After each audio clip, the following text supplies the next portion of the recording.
I've been muted the entire time, I think. So welcome to the show. Thanks for tuning in. You missed, I guess, the first 10 words that I said. And yeah, this is the first show that I did get started a little bit late.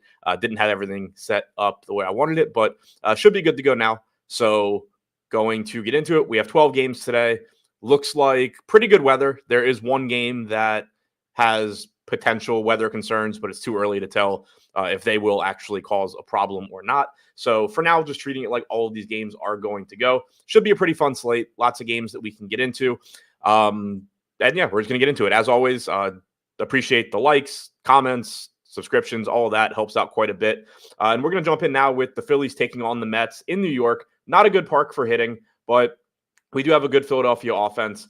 Christopher Sanchez on the mound for the Phillies. Sean Manaea is going for the Mets. Manaea projected for about 6% ownership. Sanchez projected for about 12%. Sanchez showing up about 12% for me. Manaea showing up right around the field as well. So neither of these pitchers look like priorities. Neither one looks terrible at their respective salaries. You do get strikeout upside from both, or at least some strikeout upside. Sanchez striking out 21% of hitters this year. Manaea striking out 20%.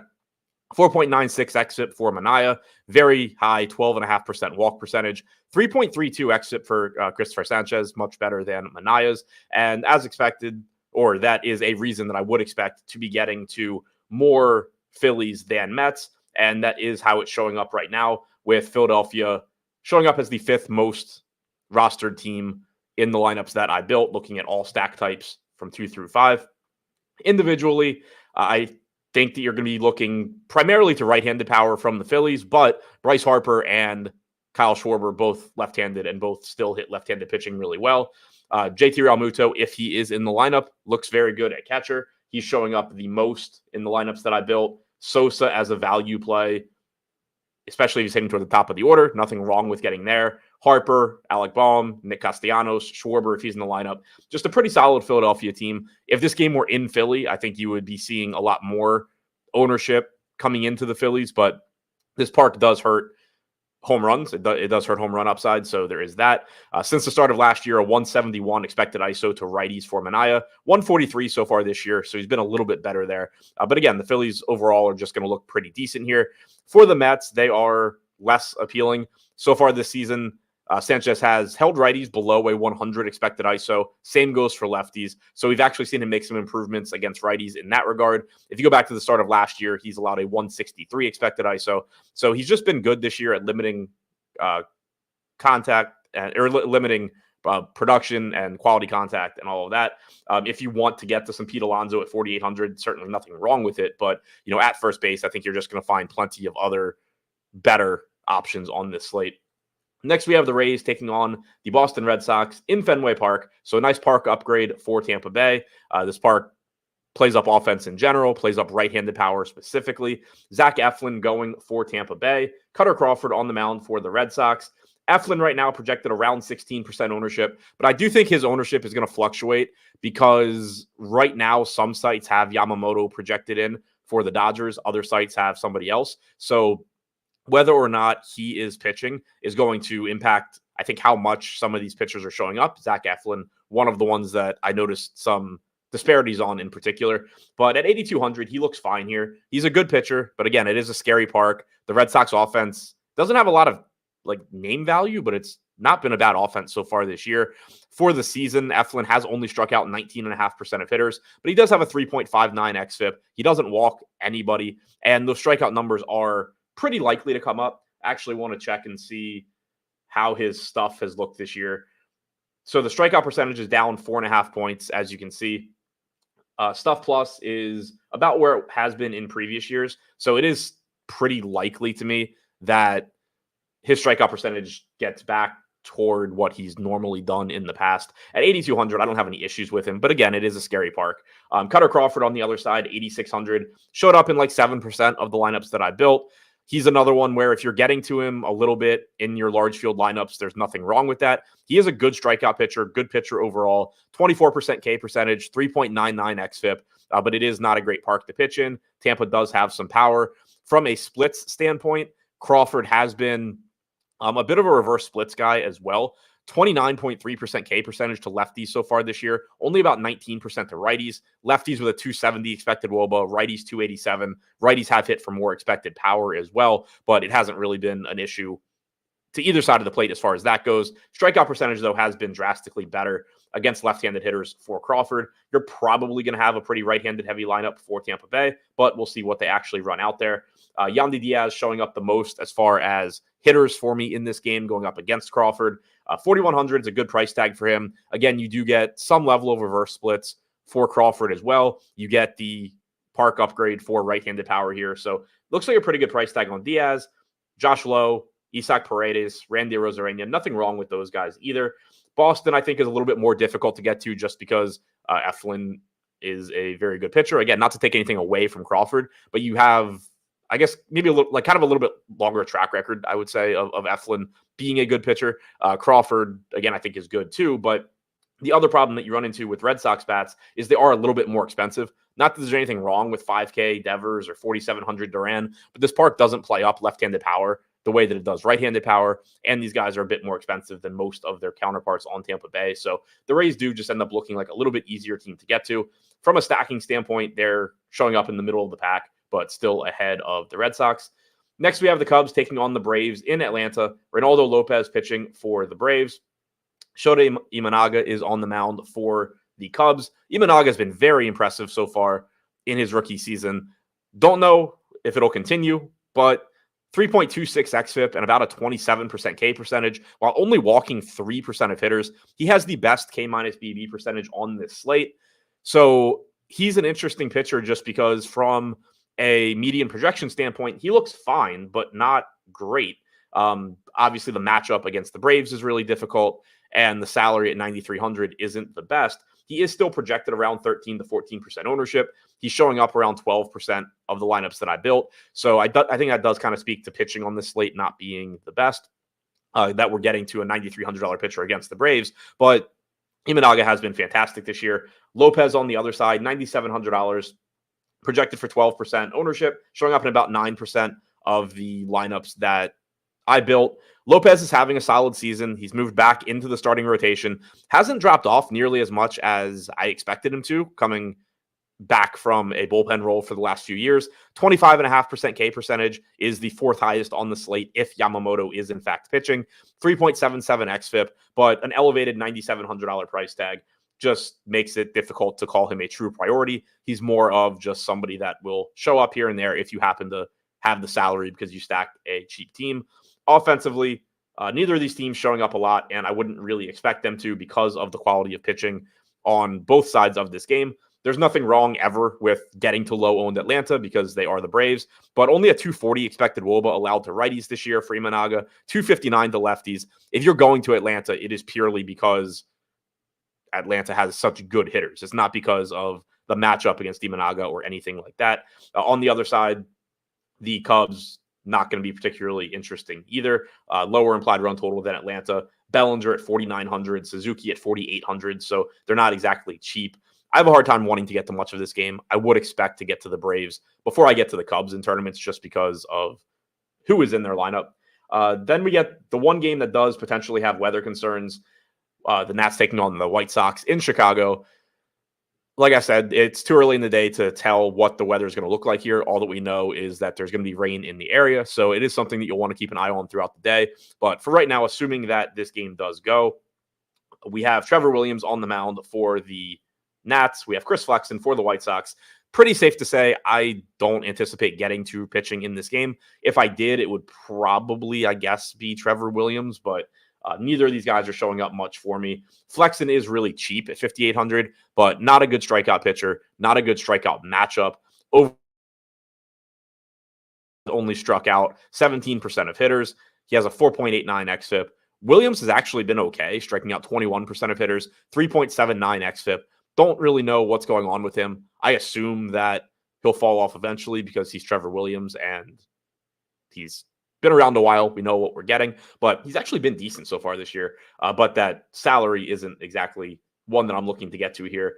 Offensively, you have Washington showing up third most as far as all stack types. White Sox not showing up much at all. And I think that makes sense. Again, Flexen, just not a particularly good pitcher. Even on a slate where we don't have a ton of good pitching going, he's going to be one of the weakest. 269 expected ISO allowed to lefties so far this year with a 358 expected WOBA.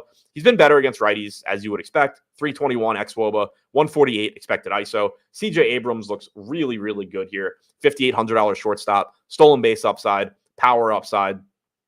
Just looks really good. Keibert Ruiz at $3K flat. Pretty nice price tag for him at catcher. Garcia is offering value at second base. If Winker's in the lineup at 3,800, he'll look pretty good. Jacob Young leading off most likely is cheap. This whole team is just cheap outside of Abrams. They're in a good spot against Flexen. You're going to be able to build really high upside, really strong lineups around them. They're going to project well. So certainly happy to get to the Nats. And with it being a 12-game slate, the ownership probably doesn't end up being too concerning. Also, as an aside, that doesn't necessarily mean a lot. Eddie Rosario started the season off absolutely horribly. The Nats stuck with him. He is now hitting the hell out of the ball. He is on fire. That doesn't mean that's going to carry over to today. Today could be the start of a cold streak, but he has at least, I think, gotten rid of any concerns that maybe he's just completely washed and can't hit anymore. He's 2,600, still clearly has some power there. Moving on to the Pirates, taking on the Brewers in Milwaukee. So a park upgrade for the Pirates bats going into whatever they're calling Miller Park now, American Family Values Life Field or whatever it is. Mitch Keller taking on Colin Rea. Keller getting about 8% ownership. Showed up a bit more than that for me, and I don't mind that. It is a scary spot, but Keller is a pretty good pitcher, and we don't have a lot of them on this slate. 21% strikeout percentage this year, 3.8 xFIP. The strikeout percentage, I think, is down a little bit for him. He was at 22% in previous years. Stuff Plus has been exactly league average. So, again, I don't think he's a priority. I am just getting him a little bit more than the field, which I don't mind. I'm getting him at about the same rate that I was getting to Imanaga. I think it's a pretty similar spot. Imanaga has certainly been having the better season, though, but the Braves are also the Braves. The Brewers are very good offensively, but the Braves are the Braves. Colin Rea on the other side, pretty good or decent matchup against Pittsburgh, but not a great strikeout pitcher, showing up in about 5% of the field's lineups, showed up in about 8% of mine. So again, just a low priority pitching option, only a 15% K percentage this year, 4.58 xFIP for Colin Rea. Offensively, the Pirates are showing up sixth most for me right now. The Brewers are further down the list in their matchup with Keller. Not particularly surprising to me. Again, I like that park upgrade. I like the park upgrade for the Pirates bats. I like the matchup against Rea. He's just not a pitcher that I'm really concerned about taking hitters against. Lefties have destroyed him so far this year. 427 expected WOBA, 247 expected ISO. You have O'Neal Cruz at 4,500, Brian Reynolds, Rowdy Tellez is cheap from the left side. Yasmani Grandal is free at catcher. Jack Sawinski, 3,700 is a pretty nice price tag there. So it does seem pretty easy to get to the Pirates in this spot. They are pretty cheap. The park's good. They have some left-handed bats that line up pretty nicely against Colin Rea. On the other side, Milwaukee not really showing up much against Keller. They're relatively expensive. Yelich and Contreras above 5K, Adames and Turang in that mid 4K range. Overall this season, Keller has allowed a 141 expected ISO to righties, 222 to lefties. Does have the higher strikeout percentage against lefties, but he's giving up more power there. I think you would probably single out Yelich as your top guy here, followed by Adames, Turang, and Contreras. But I do expect to get to the Pirates much more than I get to the Brewers. Sean V likes Connor Joe. He's not in the projected lineup I used. So if he's in, sure, you can play him. But with Rea being a righty, he's not in the projected lineup that I have. Cleveland taking on the Rangers. Pretty high total in this game. Good hitters park in Texas. And we have Tanner Bybee on the mound against Michael Lorenzen. Bybee 8,400 in the tough matchup with the Rangers. Lorenzen 7,400 in a tough strikeout matchup with Cleveland. I don't anticipate getting to either pitcher too much. If you wanted to get to Bybee at pretty low ownership, I think the case is just that he has the fifth highest strikeout percentage on the slate if Yamamoto is on the slate, fourth highest if not, 3.72 xFIP. He's a good pitcher. very similar numbers, for example, almost identical numbers to Reynaldo Lopez. Reynaldo Lopez is $1,300 more expensive. Now, of course, the matchup with the Rangers is brutal. You're not going to feel comfortable getting to Bybee, for that reason. Overall this season against right-handed pitching, the Rangers have the fourth lowest strikeout percentage at 18.8%. They have a 111 WRC plus. So it's purely a talent and salary play, when you compare him to some of the other arms on the slate. Lorenzen, difficult to make a case for because the Guardians don't strike out a lot. So I think if you're getting the one pitcher here, it probably is Bybee, but neither one is going to look like a priority.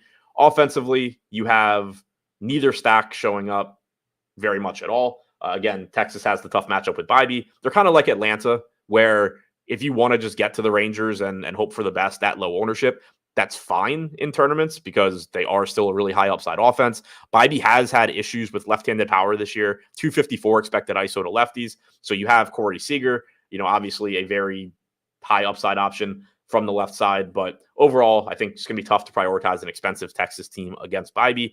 On the other side, Ramirez showing up at 6K against Lorenzen. No real problems there. Obviously wish he was a little bit less expensive.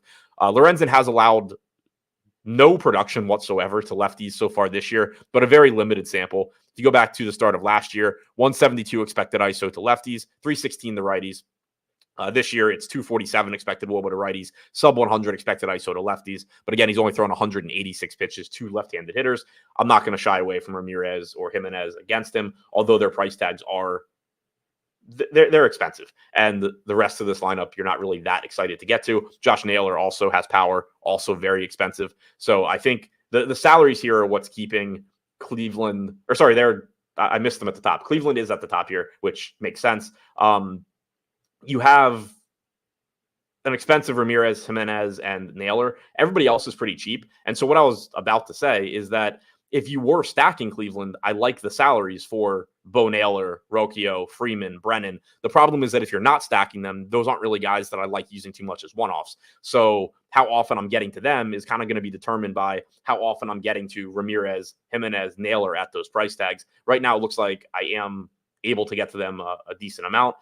They're showing up the most as far as 5-man stacks because you do have those cheap guys mixed in. 2-man stacks, they are showing up a lot further down the list, which I think is kind of going back to the point that I was in the middle of making before I realized that they were actually showing up a lot as stacks. So I think it kind of depends. How often you're getting to Cleveland's kind of depends on how many of them you can get to, because there's not a ton of overall power in that lineup. But if you're getting 5 of them together, they obviously correlate, and then you can put solid pieces around them because of the cheap pricing on the non-great hitters or non-good hitters on Cleveland. So kind of an interesting or a weird stacking spot for them, but a pretty solid spot against Lorenzen. Next, we have Oakland taking on the Astros in Houston. Arrighetti on the mound for the Astros. Ross Stripling going for the A's. I don't anticipate getting to too much of either pitcher. I would expect that I get to Arrighetti before I get to Stripling. 7,200 is a pretty good price tag. He's been solid so far in the majors. 23.5% K percentage, 4.48 xFIP. He doesn't project as a great pitcher at this point, so I do think that you see plenty of poor starts from him, but does seem to have the ability here and there to get strikeouts, and it is a good strikeout matchup against Oakland. Oakland does also have power in their lineup, as I've mentioned like 100 times already this year. Stripling on the other side, I mean, he's really cheap at 6,200, but the Astros are a really good offense. I think it's kind of gotten lost how good their offense is just because their team as a whole has been disappointing this year, but their active roster against right-handed pitching this season has the lowest strikeout percentage in baseball at 15.6%. The next lowest is the Padres at 18%.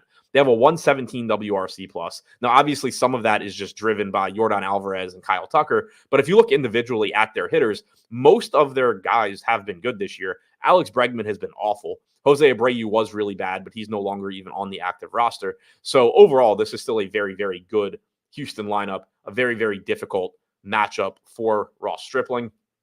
I would have expected to see Houston showing up a little bit more as far as stacks go. Oakland is showing up against Arrighetti, which I think is fine given how, he's not likely to be a great starting pitcher at this point. And I am assuming that Oakland is pretty inexpensive, and they are. Seth Brown, 2,800. That's plenty of power from the left side. So far, obviously limited sample, but 117 expected ISO, 300 expected WOBA to lefties. Righties have done a lot more damage. 457 expected WOBA, 288 expected ISO against Arrighetti, but that's not going to make me not want to play a $2,800 Seth Brown or a $3,400 JJ Bleday. It will make me want to play a 4K Brent Rooker, a $3,800 Shea Langoliers.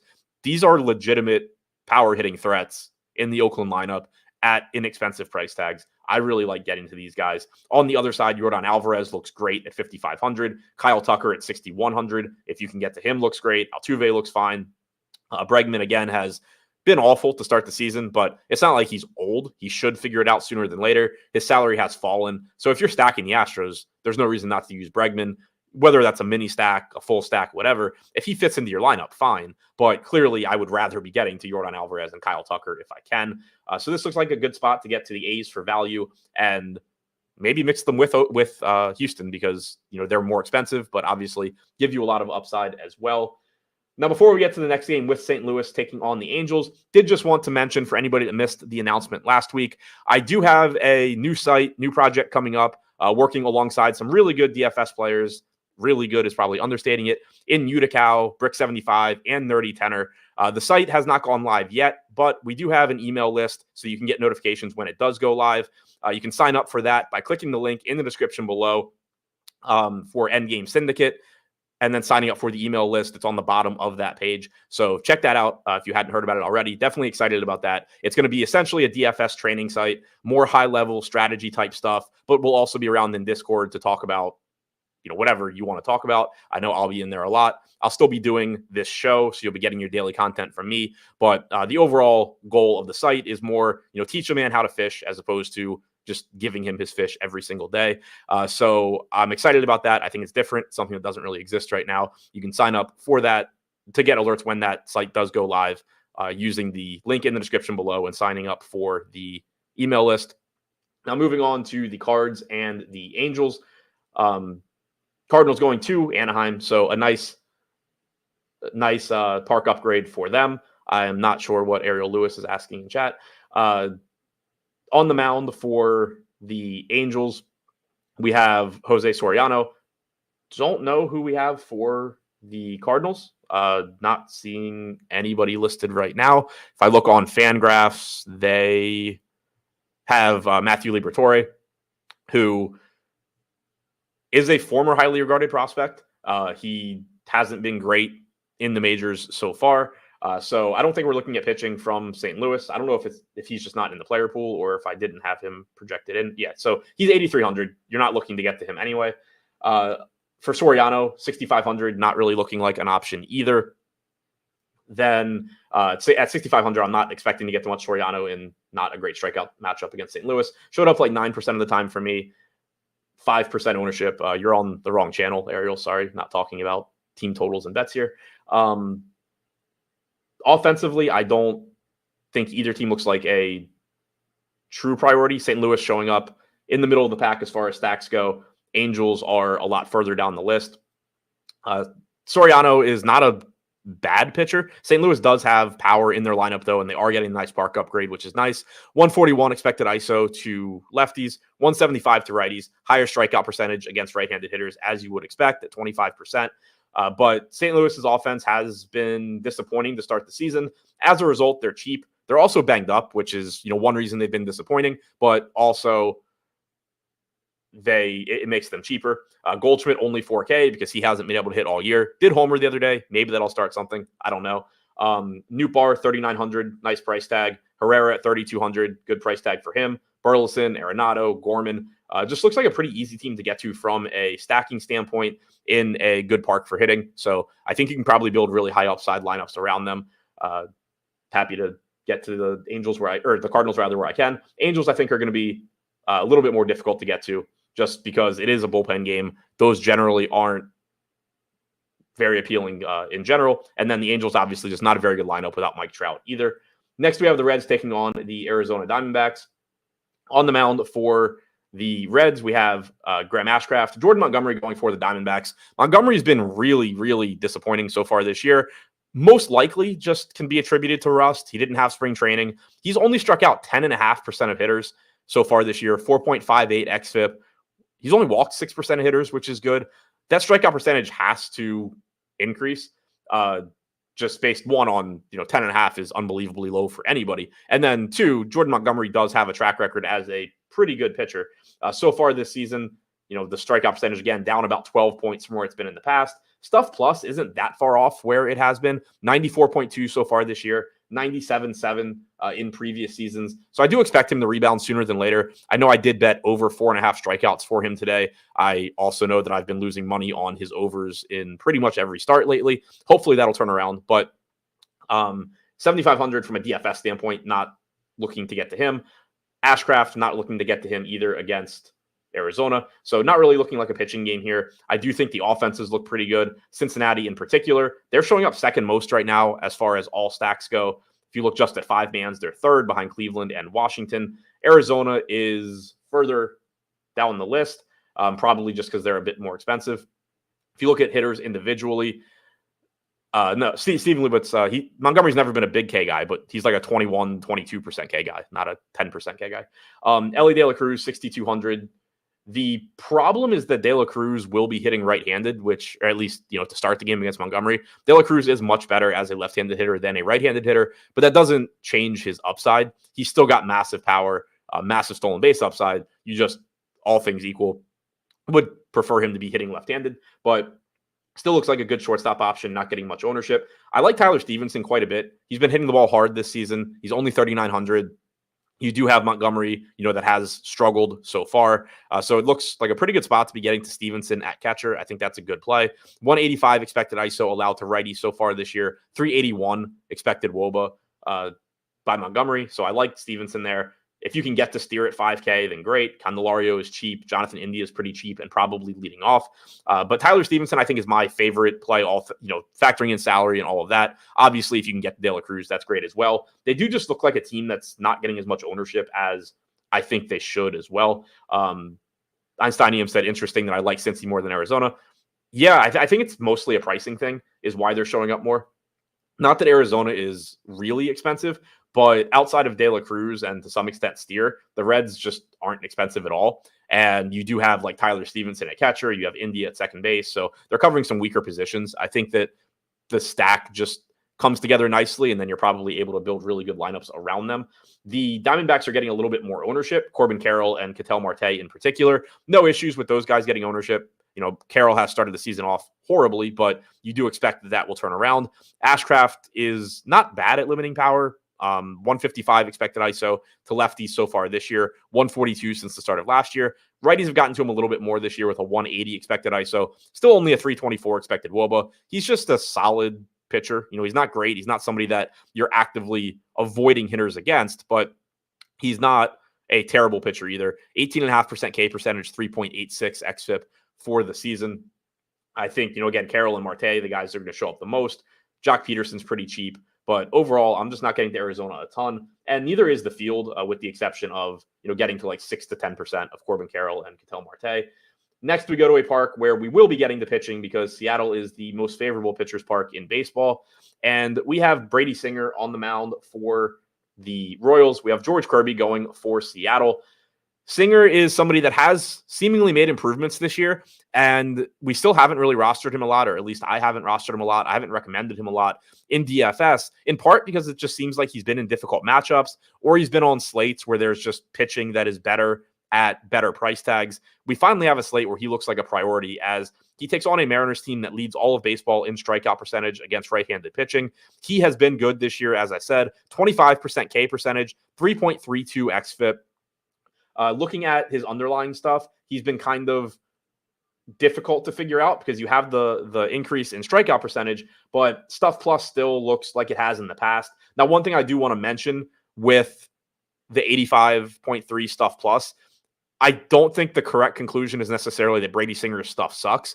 It's a lot of sinkers, a lot of changeups, and those are pitches that grade out worse in that particular metric than your fastballs, your sliders. So I'm more interested in how he compares to himself than how he compares to other pitchers. But the fact that it's not up from previous seasons for him is weird when you see the increase in strikeout percentage. But obviously, there's a lot of nuance in pitching. There's a lot of things he could be doing better than he has in the past that aren't going to show up in any of the metrics that I have here. So as you get, we're at a point in the season now where he's made enough starts that you should start to just sort of not fully believe, but be inclined to believe more confidently in the strikeouts that he's gotten to date. And again, he has been good. A 25% strikeout percentage. On the other side, George Kirby, 9K. He is also a good pitcher. He is also a good pitcher. 25.5% strikeout percentage. Doesn't walk anybody. 2.8% walk percentage. 3.3 xFIP. These guys both look really good. They look like two of the best pitchers on the slate.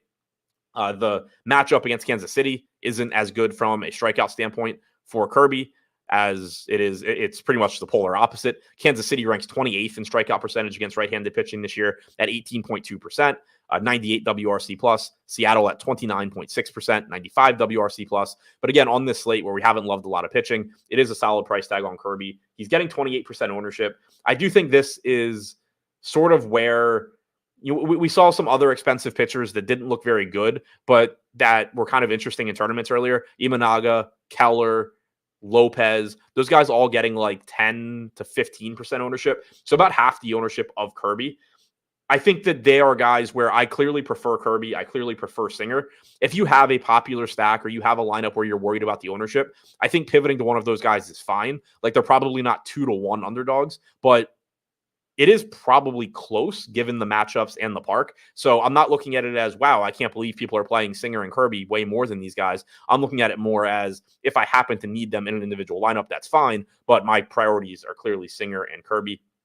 I talked about Jose Soriano 2 games ago.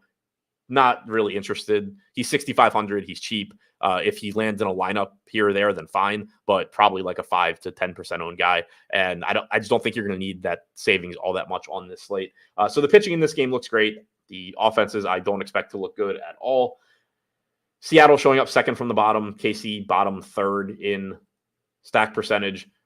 And KC's a team that, again, normally I get to, but it's just difficult here. 6,400 for Bobby Witt against George Kirby. As good as he is, you can always make the talent case for Bobby Witt, but that's about it. Kirby has given up power to righties this year, 212 expected ISO, only a 19% K percentage. I just expect that to get better going forward. And with it being a 12-game slate, there are so many good hitters you can get to. But again, if you wanted to take the negatively correlated to the popular pitchers approach and take hitters against Kirby, maybe instead of full 5-man stacking, just grab like Bobby Witt, Salvador Perez, move on. You're covering shortstop, you're covering catcher. And then you can full stack a team in a better spot. They could fit nicely with some of these other cheap stacks that we've talked about. But other than that, I don't see a way to really prioritize KC here. And then the same goes for Seattle. They have power, which is nice. They're facing a popular pitcher, which is nice from a game theory standpoint. Singer has allowed a 194 expected ISO to lefties this year. So if you were going to go the Seattle route, maybe it's grabbing a $4,100 Raleigh or a $3,500 Polanco. But overall, in this park, against these two pitchers, on a slate where there is plenty of weak pitching, I don't anticipate getting to much of this game. The Rockies are taking on the Padres in San Diego. Dakota Hudson on the mound for the Rockies. Randy Vasquez on the mound for San Diego. And here we get to our popular SP2. Vasquez is only 6K facing the Rockies outside of Coors Field. It is just a great spot for him. He doesn't project as anything special in the major leagues, but he doesn't project to be terrible either. And 6K against this Colorado team is just, in this park, is just really, really good. 25.7% strikeout percentage for the Rockies against right-handed pitching is the third highest in baseball this year. Seattle and Cincinnati are the only two teams that have struck out more. They have an 85 WRC plus, which is one of the worst in baseball. And again, they're outside of Coors Field. So Vasquez just looks good at that price tag. Pitched for the Yankees a little bit last season. Overall, during his time in the major leagues, going back to last year, 26% K percentage to righties, 302 expected WOBA, 12% strikeout percentage to lefties, 387 expected WOBA. So if you're looking to, get bats against him because he's not that good and he is popular, I think looking to like Ryan McMahon is certainly fine. But overall, it's just going to be tough to want to get to the Rockies. McMahon is showing up as the most frequently used Rocky for me, but again, just not showing up much at all. Dakota Hudson on the other side doesn't get strikeouts. He's facing a Padres team that has the second lowest strikeout percentage against right-handed pitching this year, on top of just being a good lineup. I don't think you can really get to Dakota Hudson. Noted in Discord earlier that SaberSim at least actually has Dakota Hudson projected lower than every single hitter on this slate, which is something that I don't know if I had ever seen before, but it speaks to the really difficult strikeout matchup and the fact that Dakota Hudson has only struck out 12.5% of hitters this year. He has a negative K minus BB percentage, which is pretty much unheard of. 13.7% walk percentage to a 12.4% K percentage, 5.24 xFIP. The only thing he's done well is limit home runs. He does generally do a pretty good job of keeping the ball on the ground, but I still want to get to the Padres bats here, even though the park sucks. From a stacking standpoint, they are coming in the middle of the pack, which is a little bit lower than I expected, but probably just a pricing thing. They do have one of the higher implied run totals on the slate. $5,400 for Tatis is certainly a reasonable price tag. So is $4,900 for Machado. You have $4,500 Arise in there, $4,600 for Cronenworth. You get some value at catcher in Campusano. So I like getting to the Padres where I can, even though they're not showing up as far as stacks go quite as much as I would have expected to. Maybe just a park thing as well. Overall this season against Hudson, righties have a 143 expected ISO, lefties 135. So again, he's been good at limiting power. He just isn't very good at actually getting outs. So that's another thing, I guess working against the Padres is as long as Hudson's in the game, he's probably not giving up a ton of home runs. But if you can get to him early, get a bunch of base runners, get him out of the game, maybe you get into the weaker part of the Rockies bullpen and, you can go from there. Finally, we have the Dodgers taking on the Giants in San Francisco. So another pitcher-friendly park here, but it is still the Dodgers offense. So they are still going to be at least somewhat interesting. Yamamoto, maybe pitching for the Dodgers. Jordan Hicks pitching for the Giants. Some places have, I think, Gavin Stone for the Dodgers. FanGraphs has Yamamoto. SaberSim obviously has Yamamoto. So I have Yamamoto for right now. Projected for like 17% ownership. Only showed up in 8% of the lineups that I built. That could be a function of the uncertainty around him pitching. I'm not really sure. Maybe something got messed up in one of my projections somewhere. But I do think Yamamoto is an interesting pitcher if you can find the salary. He is quite a bit more expensive than Kirby and Singer, which is going to make him a little bit lower owned. But he's been great this year. So if you can find the salary in this park, I do like getting them. Highest strikeout percentage on the slate at 27.8%, 2.92 xFIP. So if you can fit him into lineups, great. I do think that it's likely that this 17% number ends up being more in line with like what I get to than the 8% that I have on this first run. Jordan Hicks on the other side, 7,800 facing the Dodgers. I'm good. He's had issues this year as a starter after moving into the starting rotation. 20% strikeout percentage to date, 3.98 xFIP. Again, he's not a bad pitcher. It is a good park, but this matchup against the Dodgers, it just seems pretty unnecessary. The Dodgers, as a stack, are showing up middle of the pack, right around sandwiched between Tampa Bay and San Diego. They are expensive. They are in a park that is tough to hit home runs in. They are also extremely good, which goes without saying. Their active roster has a 130 WRC plus against right-handed pitching this year. That is the highest in baseball, which shouldn't really surprise anybody. 194 ISO against right-handed pitching on their active roster is also the highest in baseball. Clearly a very, very high upside team. Ohtani looks great if he's in the lineup and if you can get there at 6,600.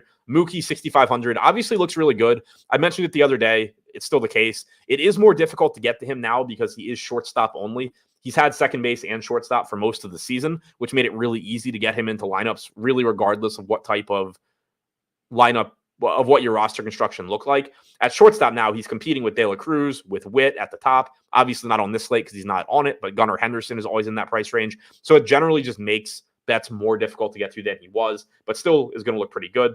Freeman, Muncy, Smith. If you can get to any of these guys, great. The problem is just that they are really expensive. When you start trying to stack them together, it becomes very difficult. And so that's why you're seeing the Dodgers show up less. James Outman, assuming he's in the lineup, is a high upside way to get some value in your Dodgers stacks or your Dodgers mini stacks, whatever it is. Outman does have power. He's only 3,200. Gavin Lux is awful. He's only 3,100. Those are basically your value pieces for the Dodgers, at least with the projected lineup that we have. On the other side for the Giants, basically no interest there. Yamamoto is not even projected for enough ownership that I'd really want to start considering the Giants against him as like a leverage play. The park sucks. The Giants hitters themselves aren't that good. You don't have Scherer in the lineup because he's on the injured list. Yamamoto's been great. It's just a big enough slate where I don't think I need to worry about the Giants. So to recap, top pitchers for me on this slate: Brady Singer, George Kirby, Randy Vasquez, Yamamoto if he is pitching. Then you get to a tier of secondary options that all have pretty significant flaws, whether it be matchup or talent, but that look, kind of similar to each other. But Singer, Kirby, Vasquez are the guys that I'm most interested in. Offensively, the Guardians are showing up a lot as 5-man stacks. They're in a weird spot where if you're playing a lot of lineups, there's not a lot you can do about it, but I do expect them to show up more as 5-mans than as mini stacks because the hitters I actually want from Cleveland are really expensive. And then if you're going to them, using the cheap hitters from Cleveland makes sense. So Cleveland, Cincinnati, Washington, Oakland showing up at the top for me as far as stacks go. If we look at what I'm getting to versus ownership to try and get a feel for tournament stacks, hitter-wise, we see a lot of pitching. Oh, that's because I'm on pitchers. That would make sense. Hitter-wise, we see Cincinnati showing up, I guess, probably the most. You have De La Cruz, Stevenson, Steer, all as 3 of the top 4 most under-owned hitters for me. I like Oakland in tournaments. But yeah, it looks like probably the Reds and Oakland if you're talking contrarian stacks. Home runs, I actually like Tyler Stevenson here. I like Brent Rooker quite a bit from Oakland going up against Spencer Arrighetti. So yeah, that's all I have for you today. Thanks for checking out the show. Don't forget to hit the like button, comment, subscribe, all that stuff. I'll be back here same time tomorrow, 12 Eastern, to talk about tomorrow's slate. If you are subscribed to my Dub Club, which the links are in the description below, if you are subscribed, hit me up in Discord. Happy to hang out in there and talk this slate as well. Thanks for watching the show, guys.